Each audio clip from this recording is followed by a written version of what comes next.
Wouldn't your child love to bring maple sugar cookies like these to a school party? You would never know that they were made without milk or wheat or eggs. And do you know that over 11 million Americans have food allergies? 6 million of them are kids. This cookie recipe is from a very interesting book called The Whole Foods Allergy Cookbook, which was written by my next guest, Cybele Pascal. Welcome, Cybele. Thank you very much. So, what induced you to pay such close attention to allergy-free foods and also write this book? Well, my older son, Lennon, who is now 4.5, was diagnosed with severe dairy and soy allergies when he was only 4 months old. Dairy and soy? So, oh my gosh, so that creates a big problem. Exactly, and we were both put on what are called avoidance diets because I was breastfeeding him at the time, and so we were taken off of dairy, soy, wheat, eggs, peanuts, tree nuts, fish, and shellfish. Oh my gosh. So leaving very little left. Well, what I discovered actually is that there are many foods that you can still eat. So I set about writing a cookbook for the other people out there like us who have food allergies. Yeah. So now, and your children are right in the front row with your husband. Kids. Hi, kids. Lennon and Monty. Hi, Monty's kids. hugging my husband Adam, holding on for dear life. Hi. Hi, guys. So now, are they dissipating? The allergies dissipating at this? Lennon, luckily, has outgrown his soy allergy. Oh, so that's good. fantastic, because now we can have soy milk. Oh, good. He still has a dairy allergy, and he still doesn't eat peanuts or tree nuts or shellfish. But luckily, he's outgrown the soy. Yes. So, and we're hoping he'll outgrow the dairy. Oh, so why don't you show us how to make these cookies? Sure. Because I know everybody in the audience, we've gotten so many requests for allergy-free, you know, for foods that are for the people who can't eat all these other things. These cookies are great for everybody, not just people with food allergies. These are called rolled maple sugar cookies, and I created them one year around the winter holidays so I could make ornaments for the Christmas tree. So you roll them out. They're made with a half a cup of vegetable shortening, which we're going to add to So now, how do you know that that's okay? This is a dairy-free, soy-free vegetable shortening made by Spectrum Naturals. They're wonderful products. So get this stuff at the health food store. You can get this at your Whole Foods market. You can get it at smaller health food stores. So that's a half a cup of dairy-free, soy-free shortening. And then this is 3/4 of a cup of maple sugar, which you can find at Whole Foods again. Now, did you have any allergies? I have a shellfish allergy. Oh. And I was allergic to lots of things as a kid. Do you have any allergies? Not really. Sometimes lobster. Lobster? Yeah, Well, that's just a little one. Yeah, sometimes. So we're going to blend this. We're just going to blend it on a low speed so that the maple sugar doesn't fly I out. once ate 21 lobsters day after day after day, and then I started to get allergic. You started getting hives? What was it for? What? What were you eating lobsters day after day? I was in Maine, and that's the best thing to eat in Maine. It's delicious lobsters, no calories. You know, they're delicious and nutritious. So. I grew up eating lobsters on Cape Cod myself, but I don't eat them anymore. So you can blend that a little bit if you need to. Next, we're going to add Energy Egg Replacer. This is a substitute for eggs. So what's that? This is made with stuff like potato starch and tapioca, and we're going to add 2 tablespoons of rice milk to that, and this is going to substitute for our eggs. We're going to whisk, or you can add that in too, that's fine. That was an extra tablespoon of rice milk. This is our liquid ingredients. Now, I make these cookies. So you have to figure this out. I mean, and that's what your cookbook is doing for us, is figuring out. This is a form of, exactly, it's like alchemy. It's like, how do you make this into a normal cookie? And I would like to stress that these are delicious, just normal cookies that I make for things like substitute for gingerbread cookies for my son at school. And now, how do you know vanilla is okay? We're going to put in a half a teaspoon of the vanilla extract. How do you know that's okay? Because this is a wheat-free vanilla extract. Okay.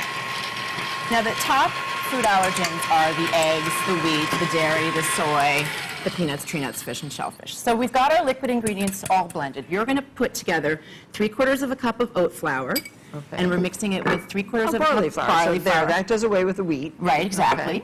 We're going to do a half a teaspoon of baking powder and a 1/4 teaspoon of salt, and you're going to mix that up a little bit, and then we're going to add it to the liquid. So children are not normally allergic to salt. No, never heard of a salt allergy. Yeah, isn't that funny? I mean, there are things that nobody's allergic to. I don't know that people are allergic to sugar either. I mean, people say they are, but I don't think they really are. I think it's just that they get hyped up. It's funny, isn't it? So let's add the liquid and the dry. All at once? Yes. Now, I learned to cook at a boarding school that I went to called Putney, and I think your daughter also went to the Putney school. She did. Did you like it there? I loved it, and we every student had a job. Did you have Mrs. Baumser? No, I didn't. But every student had a job, and my job was cooking for the school's 50 vegetarians, and that's how I learned to cook. That's where my daughter became a vegetarian, at Putney. That's where I became a vegetarian, which I'm no longer a vegetarian. Oh, she still is.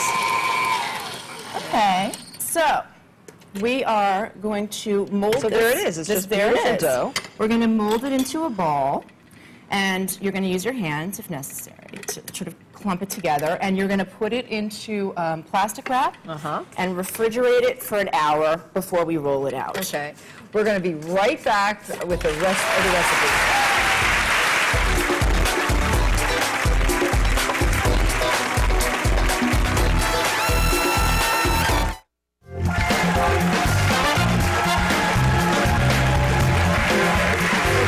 Cybele Pascal, the author of the Whole Foods Allergy Cookbook, and we're just finishing up these very interesting maple sugar cookies that are absolutely safe for almost everybody, right? Right. The great thing about these cookies is that they're safe for people. Almost 90% of people with food allergies can eat these cookies because they're free of all top 8 food allergens, like all the recipes in my book. But they're just wonderful for kids to be able to make cookies in any shape to bring to school. Right. You know, for Easter you can make little chicks. For Valentine's Day you can make heart cookies, which is what I did for Lennon this year, little heart cookies. And they're great so that kids can feel like they're just like all other kids. So this book also helps you understand that you don't have to stop eating you don't have to stop eating and eating interesting food with lots of different ingredients just because you're allergic, right? Right. And I think that's a big problem for a lot of people. They just think, oh, I have to stop eating everything. Right, and I sort of felt like I had to stop eating everything when I was first put on this diet, and then I realized, no, I don't. I don't want to miss out on these foods, so I've created recipes so that people who have food allergies are eating the same foods as everybody else. I've just created hypoallergenic versions of those recipes. So everyone in the audience is getting a copy of this book, so that's very nice. That's great. What we've done here is we've floured our board with a little bit of this oat flour and our rolling pin also with a little bit of oat flour. And we're rolling this out to about a 1/4 inch thickness. And we're making various shapes. We're making alphabets today. Alphabets, yes. Like I said, the chicks or the hearts. I'll make one for my dog, Francesca. F. F. All right, I'm making it M for I bet even Francesca would like these delicious cookies. That's right. I think everybody would enjoy these cookies. Well, this is great. So preheat your oven to what? 350. Okay. And we're going to also be decorating these with fun ideas. They cook for about 8 minutes. 8 minutes, exactly. These are allergen-free chocolate chip chips, which are dairy-free, soy-free chocolate chips, which I love to decorate with. Like what? What are they made out of? They're made out of a little bit of just chocolate liqueur, cocoa, and I think some coconut oil, and they're wonderful. I'm going to make an L for Lennon, who is my food allergic child. Okay. Where's my L? There's my L. So they just stick in there? They stick no in there. problem? No problem. We can use currants, which are nice and small. So what other recipes do you have in the book? I have beer battered chicken nuggets, so kids can eat chicken nuggets like everybody else. I have spaghetti with turkey meatballs, which are allergen-free meatballs, which are delicious. Oh, that's good. But I also make things like, braised beef short ribs with rosemary and fennel. So I sort of cover all the bases for children and grown-ups. Look how cute they look when they come out of the oven, or even with some coconut. Let them cool on a rack, on the tray before you try to move them, because they are soft when they come out of the oven. Exactly. You want to let them cool on the tray. Oh, but you can also form them into a cylinder like this and slice them and cook them. You can freeze it and then defrost it for about 2 hours on your counter, and then you can slice them and cook them just like regular chocolate chip cookies. Great. Well, thank you very much, Cybele, and thank you for the book. And now you can feel a little bit better about your allergies. We'll be right back.